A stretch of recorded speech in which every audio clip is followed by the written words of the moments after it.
untuk di minggu kali ini kita cukup banyak disajikan dengan Banyak big laga-laga match yang ya? cukup iya, banyak big match dan juga banyak Betul. hasil-hasil yang cukup mengejutkan ya.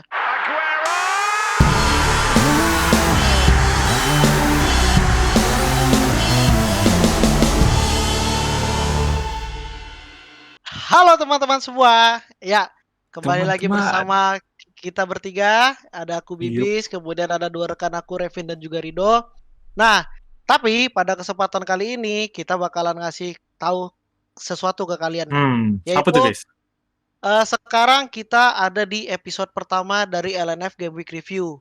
Yang Game dikarenakan review ya. untuk ya, karena apa? Karena ke depan podcast hanya bakal ada di Spotify.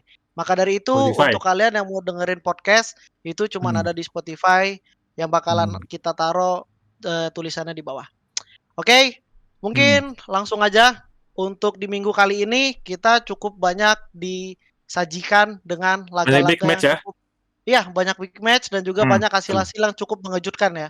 Yaitu Hmm. dimulai dari Liga Inggris ada Chelsea menghadapi City yang dimenangkan oleh City dengan 1-0. Kemudian kekalahan dari The Red Devils dengan hasil Hmm. 1-0 dari Aston Villa. Kemudian masih ada, nah ini nih MU. yang cukup menarik.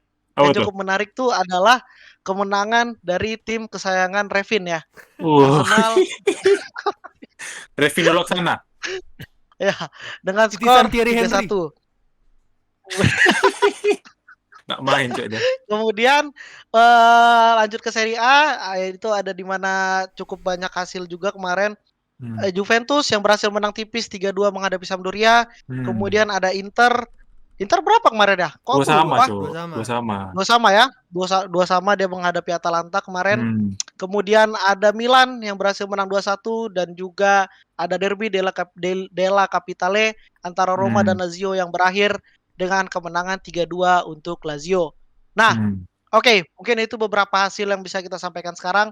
Kita akan masuk ke match pertama yang akan kita bahas adalah tentang Apa tuh? bagaimana menurut kalian kekalahan yang didapat oleh yang didapatkan oleh Chelsea dari Manchester City. Yes. Gimana nih, Doh? Apa ya, kalau aku bilang tuh sebenarnya dari awal tuh udah ketahuan sih, Bes. Aku ketahuan kenapa? Karena aku ngeliat dari formasi aja lah.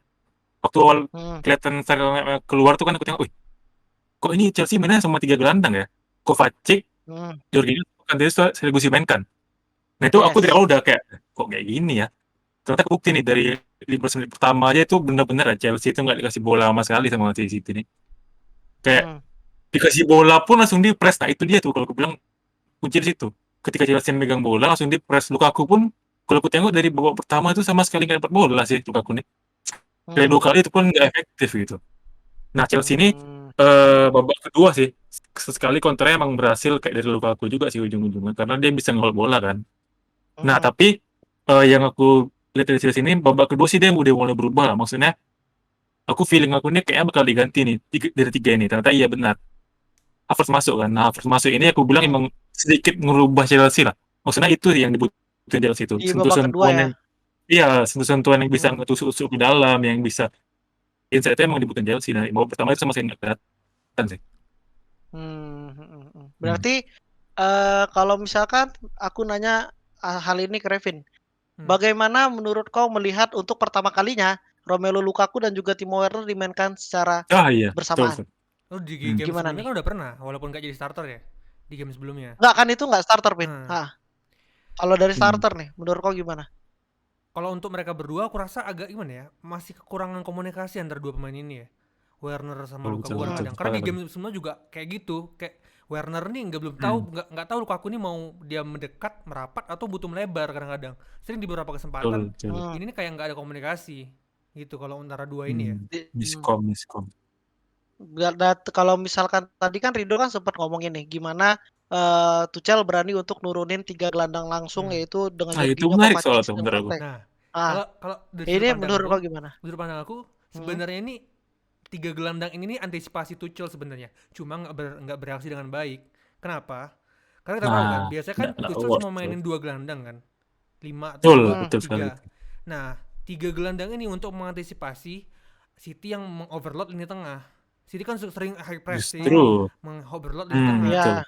Nah ternyata dengan Ah, masangnya Kovacic, Kante dan Betul. Jorginho bersamaan nggak Justru jalan. nggak awards ya, Pin ya? Betul. Justru apa ya, yang Chelsea yang biasanya bisa main direct dari sisi kanan ataupun kiri nggak bergerak hmm. gara-gara Nggak mati, di betul betul. tengahnya ini nggak punya lini depan yang bisa dioper di sayap, karena Alonso mau nggak mau harus Makanya main di aku belakang bilang kan. tadi. Nah, Hmm. sebenarnya tuh Setuju, ini setuju. ini adalah sebuah antisipasi dari Tuchel, cuma yang nggak berjalan sistemnya. Hmm. Nah, Sepakat aku. berarti sedikit Kelihatan. banyak kau setuju ya dengan pendapat Rido tadi berarti ya. Yang dari awal aja Rido tuh ngeliat formasinya udah kurang gimana gitu. Tapi kalau dari aku Ya nggak sih? sebenarnya pendekatan Tuchel benar sih, tapi mungkin eksekusi di lapangan yang salah ya. Dia Mati Ben soalnya kalau aku tengok tuh. dia mengatasi Hmm. karena kalau Chelsea main 2 gelandang lawan City lebih berbahaya lagi, mungkin bisa lebih dari 1 Lebih gol. enak, betul. Karena begini, kalau kalian Hmm. sadari, City itu golnya banyak dari tembakan dari luar kotak penalti. Makanya di Hmm. game kemarin Chelsea banyak Oh overload di iya. tengah untuk menutup ruang di depan kotak penalti. Karena kemampuan syuting jarak jauh Man City ini bagus semua. Bagus Itu bagus yang semua betul. diantisipasi oleh Hmm. Tuchel sebenarnya. Jadi sebenarnya pendekatannya benar. Tapi bagaimana tim yang bereaksi untuk menyerang nggak bisa. Untuk keluar dari tekanan itu yang jadi salah. Jadi Eksekusinya paling ya. eksekusinya yang salah dari Tuchel. Kalau gitu sih. Tapi pendekatannya bagaimana mengantisipasi gaya permainan City udah benar. Jadi nggak salah cara Oke, itu pendekatannya. mungkin itu kalau misalkan kita lihat dari sisi Chelsea. Sekarang dari sisi City, apakah mereka pantas untuk mendapatkan kemenangan dengan permainan mereka kemarin, Dok? Dan Pantas habis apa kalau yang dibilang. menjadi keunggulan mereka di match kemarin menghadapi Chelsea? Udah jelas habis ya. Maksudnya dari sistem ball positionnya aja udah kelihatan gitu. Chelsea aja nggak pegang bola sama sekali. Apa yang mau diharapin kan? Cetak gol apa? Bahkan mereka Masuk ke kotak. nggak bahkan mereka nggak ini kan nggak ngelakuin shoot on goal kan kemarin. Nah, itu dia. Masuk kotak penalti susah habis. Iya. Soalnya Bener benar-benar di bener. press. Aku pun bingung juga. Ini pressnya kok bagus sekali si City ini kemarin. Oke lah, mungkin untuk laga Chelsea menghadapi City itu sudah cukup ya. Dan aku bakal nutup dengan sedikit fun fact nih, teman-teman. Apa tuh? Kemarin kan yang mencetak gol kemenangan City itu adalah seorang Gabriel Jesus. Nah, ternyata Gabriel Jesus ini Aku memiliki tahu. fun fact. Aku tahu. Apa itu, Dong? Apa itu, Ya Dong? kan, dia tiap Gabriel cetak gol nggak pernah kalah City kan. Jelas. Dia sudah mencetak 43 gol di Premier League dengan hasil 41 kali kemenangan dan 2 hasil 2 seri kali ya. imbang. Tapi bisa aku boleh nyampein sedikit Ternyata dari sudut pandang City sedikit. Apa tuh? Apa tuh, Pin? Silakan. Aku lebih ke ini sih, transisi negatif dari City, transisi mereka bertahan itu kemarin bagus sekali. Iya, bagus. Pemain sekelas Romelu Lukaku aja dikantongin sama Ruben Dias. Pemain biasa benar. Panjang laga ya, Lukaku benar-benar dihadapi dengan fisik lawan fisik, dan Ruben Dias menang kemarin. Kalau gitu sih kuncinya. Berarti emang kemarin Lukaku berhasil dimatiin ya sama Ruben Dias berarti ya. Betul. Oke sih. Oke, selamat buat City yang berhasil menang. Selamat City. Selamat City. Nanti giveaway diambil lagi, giveaway. Nanti kita pasang karang bunga di Etihad. Etihad. Oke, mungkin kita akan masuk ke laga kedua yang akan kita bahas, yaitu Derby London. Di antara Forza Arsenal. Di antara Meriam London menghadapi The Lily Whites Tottenham kemarin ya. Kita dikejutkan dengan kemenangan yang didapatkan oleh tim Meriam London dengan skor 3-1. Sebagai fans garis keras Arsenal. Gimana nih melihat tim kesayangan kau berhasil menang 3-1 menghadapi Tottenham? 3-0 bahkan babak pertama kan. Membuktikan seberapa dominasinya Arsenal. Forfeit match. Gini sih. Gimana? Poin yang perlu diapresiasi sebenarnya adalah bagaimana permainan Arsenal sebenarnya mereka ini tidak mendominasi Spurs hingga Spurs harus mundur ke belakang. Tapi mereka benar-benar bermain sepak bola reaktif yang efisien. Serangannya serangan cepat semua kan. Serangan-serangan yang dibangun dari sayap yang berhasil dieksekusi dengan cutback rata-rata kan ke tengah. Penampilan Emil Rowe bagus sekali, aku bilang benar-benar menjadi poros Buset, serangan dari Arsenal. Bener- ESR. ISR benar-benar jadi apa lah? Jadi poros kreatifnya Arsenal lah dia dalam menyerang. Terus Bukayo Saka tampil sangat eksplosif ya. Bisa Kemarin. mengeksplorasi lini sayap dari Spurs. Tapi juga yang perlu kita sadari, Spurs ini permainan bertahannya negatif, transisi belakangnya aku bilang buruk sih. Jelek. Transisi bertahannya kayak tidak terkoordinasi dengan baik. Di gol ketiga bahkan makin sangat terlihat kan di gol ketiga. Kosong di sayap kanannya. Itu dulu dari aku terkait Arsenal. Oke, bagaimana dengan pendapat Rido? Mungkin kalau tadi Revin ngomongin Arsenal, sekarang kau ngasih pendapat tentang Tottenham nih. Apa yang bisa bikin mereka kalah sampai 3-1 lawan Tottenham. lawan Bis, Arsenal? aku pengen nanya sebenarnya. Kalau bisa nanya ke pelatih ini, pengen nanya aku. Ini Dele Alli ini buat apa sih guna? Sumpah tuh, itu Dele Alli tuh emosi kan ya aku nengok. Walaupun aku udah kedua-duanya, cuma kelihatan gitu. Megang bola hilang. Cuma satu yang positif lagi nih. Ndombele mau buktikan emang dia ini emang benar-benar terusnya Spurs lah. Saya kalau dicadangin dia nih. Ndombele benar-benar apa ya? Kalau aku ingat nih, kalau kalian tahu juga nih, tahu Bolasie nggak pemain Crystal Palace?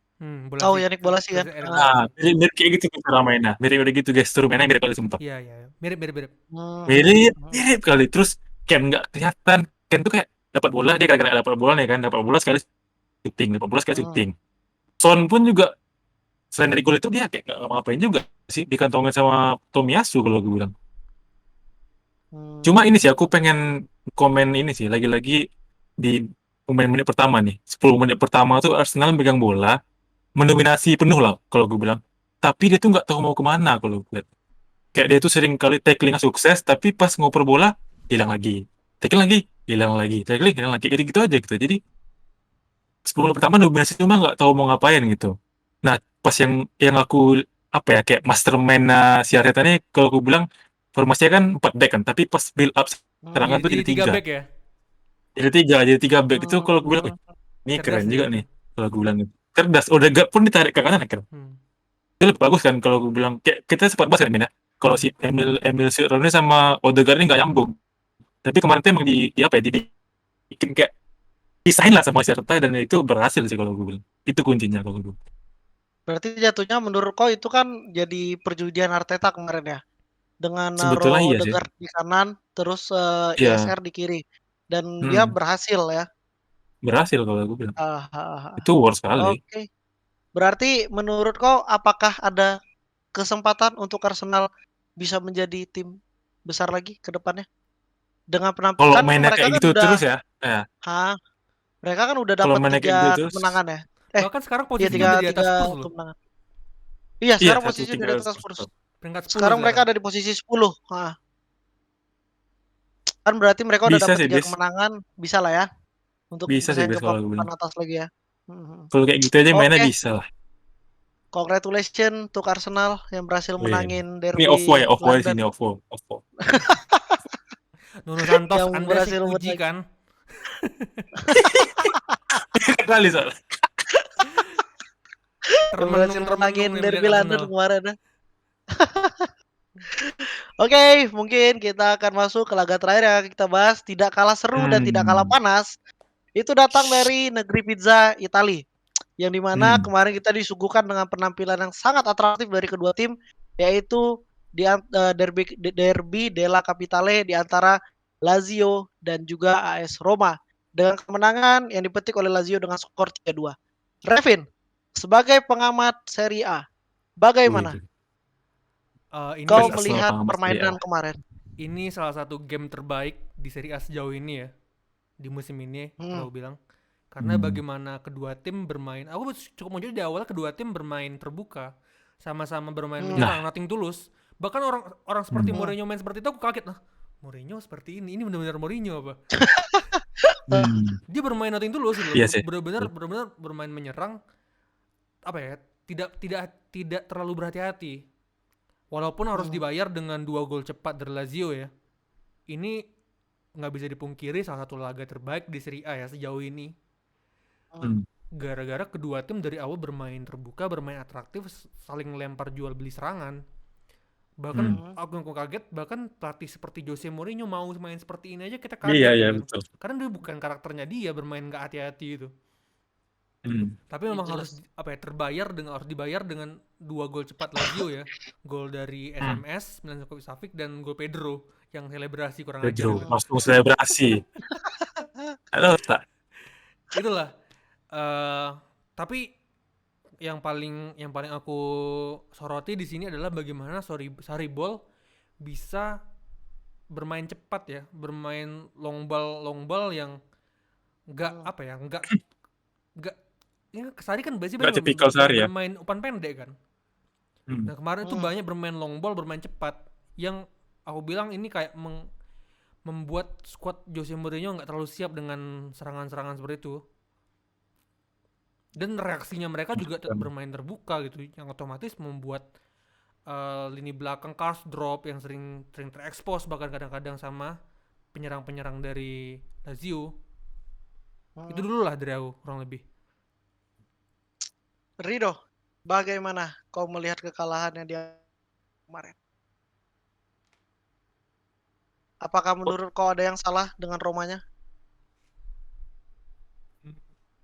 Sebenarnya ini sih, kalau aku bilang kan Sarribol ini yang aku tahu ya, Sarribol ini pokoknya kalau lawan yang defensif kali itu dia kesulitan tuh. Terbukti lah waktu lawan defensif dan counter attack cepat lah. Terbukti lawan Milan kan 2-0 kan itu emang passingnya benar-benar mematikan lah. Nah, waktu lawan Romania aku bingung sebenarnya. Waktu lawan Romania bingung nggak? Kenapa? Karena apa ya? Si Roma ini udah tahu Sarribol itu efektif kalau lawan tim yang terbuka, tapi masih main terbuka ya terbukti kan. Akhirnya 2 pertama itu benar-benar kalau bilang Mourinho ini apa maunya sebenarnya. Dia udah benar kalau main defense lawan Lazio itu. Cuma terbukti babak pertama kayak gitu kan. Akhirnya ya itulah yang Devin bilang tadi harus terbayar mahal dengan 2 gol dari Lazio. Jadi mana itu pasti langsung bikin mental pemain Roma ngedown kan? Jelas. Makanya. Itu dia. Sebenarnya aku juga kemarin bukan sempat sih, aku nonton full 90 menit Lazio Roma kemarin. Itu aku suka dan aku setuju dengan pendapat Revin di mana di sini banyak terjadi jual beli serangan dan ini laga yang emang kelas, sangat-sangat kelas, dan juga kedua tim itu saling bermain terbuka, dan itu apa ya? Kayak sebelumnya kan kita ngelihat Lazio Roma ini udah tidak terlalu terpandang lagi kan di Italia. Tapi kemarin mereka nunjukin kelas sebagai tim besar lagi dan lagi nih. Dan mereka masih punya kualitas. Kemarin mereka nunjukin itu dengan permainan yang apa ya? Kayak jual beli serangan tuh cukup terjadi. Bahkan shoot on goal yang mereka iniin kemarin tuh ada di angka 15. Bukan shoot on goal. Percobaan shooting itu ada di 15 dari Roma, kemudian 9 dari Lazio. Itu kan terbukti bahwasannya laga kemarin tuh emang kelihatan emang apa ya? Emang bagus lah, tapi sangat disayangkan aku kemarin ngelihatnya kayak Roma ini salah untuk masang El Shaarawy kemarin. Harusnya kalau emang mereka mau main atraktif dari awal, justru aku lebih suka dengan Shomurodov doh. Untuk dipasang dari awal ya. Dibanding El Shaarawy, karena kelihatan kemarin El Shaarawy tuh berhasil dikantongin sama Marusic. Dan bahkan dia megang terus beberapa kali El Shaarawy megang bola hilang, kayak kelihatan yang cuma bisa main di situ kemarin hanya Zaniolo untuk di lini depan ya. Dan itu menurut aku sangat disayangkan lah. Berarti kalau kau bilang layak kalah ya, Wis ya? Emang layak kalah kemarin doh. Karena pemilihan pemainnya sebenarnya benar juga yang kau bilang tadi. Kalau Sarribol itu kan ngadapin tim defensif itu mereka nggak bisa ngapa-ngapain. Sulit, biasanya. Dia bakal efektif ketika sama-sama terbuka. Ya Mourinho ini maunya apa? Dia udah benar padahal kalau dia milih untuk main tetap defensif kemarin. Tapi dia coba untuk adaptasi dengan gayanya Sarribol, dan itu menurut aku nggak setipe dengan gaya mainnya Roma di bawah Mourinho. Bumerang kalau gue bilang tuh. Iya, itu menurut aku perjudian yang malah jadi bumerang kemarin. Harusnya mereka tetap jadi diri sendiri aja juga, sih kemarin. Gimana, salah satu poin lagi tuh gelandang Roma ini tidak menutup Luis Alberto. keenakan itu ya. juga. Semua Ah. key pass dari Lazio lahirnya dari Luis Alberto, entah itu ke diagonal ataupun through pass ke depan. Nah itu nggak ditutup orang ini. Setuju. Yang jadi seenak-enaknya aja dia mengumpan-umpan belakang. Akhirnya Immobile berbahaya kan di babak kedua, bahkan lihat asisnya ke Felipe Anderson. Iya emang iya sih. Mereka kayak membiarin Luis Alberto untuk main kemarin ya. Iya, jadi Luis Alberto dibiarkan untuk memilih umpan kemana jadinya. Iya sih, setuju. Ya sangat disayangkan lah untuk pertemuan pertama antara Sarri dan juga Mourinho. Kali ini mesti dimenangkan oleh Opa Sarri. Congratulations untuk Opa Sarri ya. Oke, mungkin Gopel sini Gopel. hanya mungkin hanya itu saja yang mungkin hanya itu saja yang bisa kita sampaikan untuk Game Week Review kali ini.